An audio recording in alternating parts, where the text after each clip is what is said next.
আসসালামু আলাইকুম। আজকে বানাবো আমার প্রিয় দুধ লুডুস। প্রথমে একটা পাত্রে লুডুসগুলো ঢেলে নেব।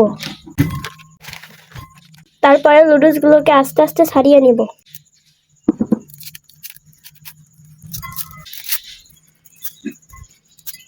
লুডুসগুলো একটি কড়াইতে অল্প করে ভেজে নিব। এবার একটু নাড়াচাড়া করব। লুডুসগুলো ভাজা হয়ে গেছে, এবার 2 কাপ দুধ দিব। এবার হালকা করে নেড়ে দিব। এবার দেখবো লুডুস সিদ্ধ হয়েছে কিনা। এই তো সিদ্ধ হয়ে গেছে। এবার 1 কাপ চিনি দিয়ে দিব, বাদাম দিব, তেজপাতা দিব। এবার একটু নাড়াচাড়া করব। আরো যদি লবণ পছন্দ হয় তাহলে হালকা করে একটু লবণ দিতে পারেন। এই তো আমাদের দুধ লুডুস রেডি। এবার এটি একটি পাত্রে ঢেলে নিব।